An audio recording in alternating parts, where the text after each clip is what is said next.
ही गोष्ट काही वर्षांपूर्वीची आहे. नयन आणि त्याचे 5 मित्र पुण्याहून राजस्थानला इनोव्हामधून फिरायला गेले होते.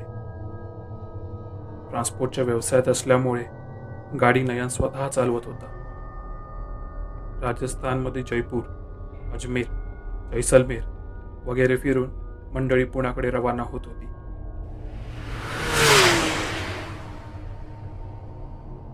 ऐन हिवाळ्याचे दिवस असल्यामुळे रस्त्याकडचे बरेचसे ढाबेही आता बंद झाले होते. नयन राजस्थानची सीमा ओलांडून गुजरातमध्ये नुकताच दाखल झाला होता. थोड्या वेळात ते चेक नाक्याजवळ पोहोचले. इथे मालवाहतूक गाड्यांची चांगलीच गर्दी होती. नाक्याजवळचे बरेचसे ढाबेही आता उघडे दिसत होते. नयनने गाडी एका बऱ्या दिसणाऱ्या ढाब्याजवळ घेतली. चहा सिगरेटचा कार्यक्रम आटपल्यावर नयन पैसे द्यायला ढाब्याच्या गल्ल्यावर गेला. मंडळी कुठून आली आहे याची चौकशी ढाब्याच्या मालकाने करताच नयनने त्याच्या प्रवासाबद्दल सविस्तरपणे सांगितलं. नयनचं बोलणं पूर्ण होतो ना होतो तेच ढाब्याच्या मालकाने त्याला विचारलं, आप इतने ही लोग हो ना गाड़ी में? नयनने फक्त करून त्याच्या प्रश्नाचं उत्तर दिलं. ठीक है, आगे रास्ते में अकेले कोई सवारी मिले तो लेना मत. नयनला त्याचं बोलणं सल्ल्यापेक्षा ताकीद दिल्यासारखं जास्त वाटलं. त्याने मान हलवली आणि ढाब्याबाहेर आला. मी घेऊ का रे गाडी? नयनच्या एका मित्राने त्याला विचारलं. नको, आता नको, मी फ्रेश आहे अजून, तो अहमदाबाद नंतर चालव. ठीक आहे बोलून सगळे गाडीत येऊन बसले. गाडी सुरू झाली आणि पुन्हा एकदा परतीच्या प्रवासाला लागली.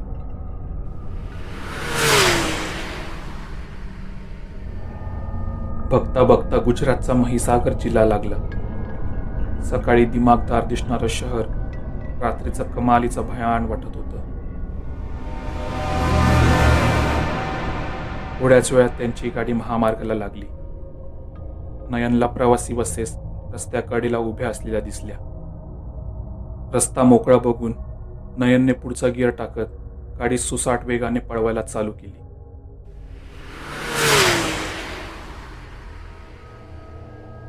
गाडी 5 ते 7 किलोमीटर पुढे गेलीच असेल की नयनला रस्त्याकडेला गुजराती पोशाख परिधान केलेली एक बाई हातात सुटकेस घेऊन उभी असलेली दिसली.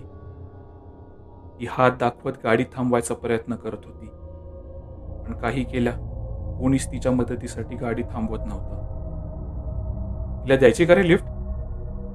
नयनने त्याच्या मित्रांना विचारलं. अरे पण हिला बसवायचं कुठे? कारण गाडी आधीच सामान आणि माणसांनी भरली आहे. नयनच्या शेजारी बसलेला मित्र म्हणाला. तू इथे माझ्याकडे सरकून बस आणि तिला खिडकीजवळ बसू देऊ, नयन बोलला. इतक्यात मागून एक मित्र म्हणाला, आधी विचारू तरी तिला गाडीत बसायचं आहे की नाही ते. नाही म्हणाली तर सरळ गाडी काढ, उगाच नको तो अर्थ लावेल ती. ठीक आहे बोलून नयनने गाडी हळूवारपणे तिच्या पुढ्यात नेऊन थांबवली. असं तीही एक पाऊल मागे सरकली. गाडीचं इंजिन सुरूच होतं. आई, मला कुठे जायचंय? नयनने तिला विचारताच तिने गाडीत कोण कोण बसलंय हे पाहिलं आणि गोड आवाजात म्हणाली, वर्धारी नाका. ठीक आहे, या आत बसा. असं बोलून नयनने आतूनच गाडीचं दार उघडलं. त्याचा मित्रही आता अंग चोरून आत सरकला. मगाचपासून इतक्या आतुरतेने वाहनांची वाट पाहणारी बाई काही केल्या आत बसेना. तिचं म्हणणं होतं नयनच्या मित्राने बाहेर उतरून तिला गाडीत चढवत स्वतः खिडकीजवळ बसावं. तोही काही केल्या ऐकेना. पुढचे 2-3 मिनिटं हेच चालू राहिलं. अखेरीस नयनचा मित्र गाडी बाहेर उतरायला तयार झाला. इतक्यात नयनने त्याची मांडी आपल्या हाताने हळूच दाबली आणि बोलला, आई, मला यायचं असेल तर या, नाही तर राहू द्या. ठीक आहे, तुम्ही जाऊ शकता. असं बोलून ही बाई पुन्हा मागून येणाऱ्या गाड्यांकडे पाहू लागली. नयनने देखील विषय पुढे न वाढवता गिअर टाकत गाडी रस्त्यावर चढवली आणि पुन्हा एकदा परतीच्या प्रवासाला लागला.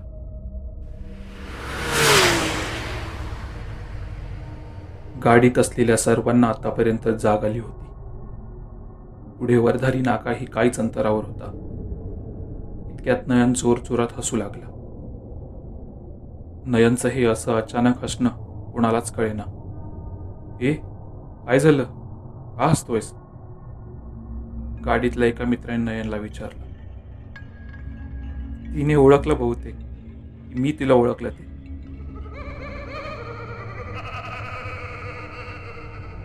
नयनने एका हाताने आरसा ठीक करत सांगितलं. शेजारी बसलेला मित्र बोलला, ओळखलं? कोणी ओळखलं?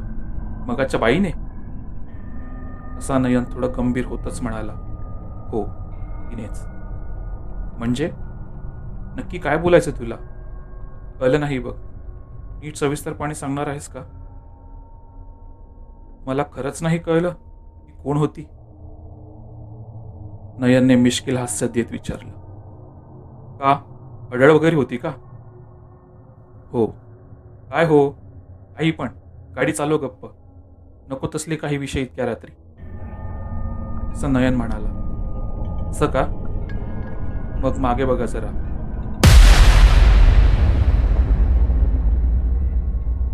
नयन सोडून बाकी सगळ्या मित्रांनी मागे वळून पाहिलं. हीच बाई आता केस मोकळे सोडून गाडीच्या मागे पळत गाडीचा पाठलाग करत होती. ती तिच्या लांब लचक हाताने गाडीचा मागचा दरवाजा पकडण्याचा प्रयत्न करत होती. तिला बघून सगळ्या मित्रांची दातखिळीच बसली. नयनला हे माहीत होतं. त्याने गाडीचा वेग वाढवला आणि काही क्षणात गाडी नाक्यापार नेली.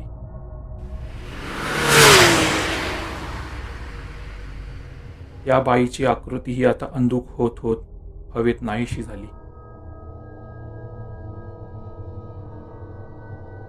साल्या नयन, तुझी मस्ती जीवावर बेतली असती आज. 5 मित्रांपैकी एकाचीच वाचा फुटली. मगाचपासून मागेच होती आपल्या. मग सांगितलं का नाहीस? अरे काय करू सांगून? नका टेन्शन घेऊ. काही नाही हो.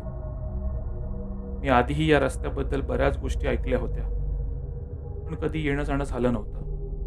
म्हणून म्हटलं आलोच आहोत तर प्रत्यक्षात अनुभव घेऊन पाहावा.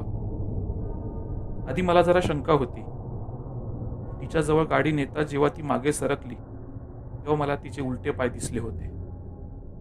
म्हणून यालाही मी खाली उतरू दिलं नाही. शिवाय अशा गोष्टींची ही एक हद्द असते ज्याच्या बाहेर ते येत नाहीत. ऐकलं नाही का जेव्हा तिने सांगितलं वरधारी नाक्यापर्यंत सोड म्हणून? नयनने शेजारी बसलेल्या मित्राच्या खांद्यावर हात ठेवला. त्याचं शरीर बर्फासारखं थंड पडलं होतं. नयन, मस्करी सोड. वेळीच निघालो, नाहीतर घुसलं असतं हे प्रकरण आज. नाही रे, आपण धीट असलो ना काही नाही होत. नयनने सगळ्यांची समजूत घालण्याचा प्रयत्न केला. नयन असं बोलत असतानाच रस्त्याच्या मधोमध त्यांना तीच बाई हातात सूटकेस घेऊन उभी दिसली. यावेळी सर्वांनी तिचा चेहरा नीट पाहिला. हसरा चेहरा आणि ती जीवघेणी नजर थेट यांच्याच गाडीवर रोखली होती. गाडीतले सगळेच जण जोरात ओरडले. नयनने गाडीचा वेग वाढवला आणि स्टिअरिंग फिरवत गाडी तिच्या बाजूने काढली. गाडी काही फुटांवर गेल्यावर सर्वांनी मागे पाहिलं तर आता ती बाई तिथे नव्हती. ती पुन्हा दिसेल की नाही याची खात्री कुणालाच नव्हती, नयनला देखील. काही तासांनी दिवस उजाडला तेव्हा सगळेजण रस्त्याकडेला एका टपरीवर थांबले. तोंडावर गार पाणी मारून गरमागरम चहा पिऊन सर्वजण भानावर आले. त्यांनी जे अनुभवलं होतं ते आयुष्यभर त्यांच्या लक्षात राहील असं होतं. नयनच्या मनात एक विचार येऊन गेला.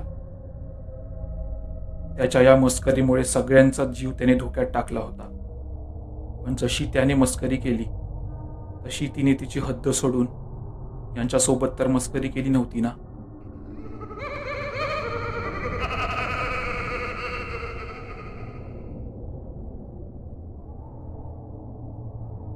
तुम्हाला ही कथा आवडली असेल तर या व्हिडिओला लाईक आणि शेअर करायला विसरू नका. जर तुम्ही आपल्या चॅनलवर नवीन असाल तर आपल्या चॅनलला सबस्क्राईब नक्की करा आणि बेल आयकॉनवरती क्लिक करा, म्हणजे तुम्हाला पुढील येणाऱ्या व्हिडिओचे नोटिफिकेशन लगेच मिळेल. तुमच्याकडेही अशा कथा किंवा अनुभव असतील तर तुम्ही ते मला माझ्या ईमेल आय डी म्हणजेच aastoryteller20@gmail.com वर पाठवू शकता. मी आपला ईमेल आय डी डिस्क्रिप्शनमध्ये लिहिला आहे. धन्यवाद.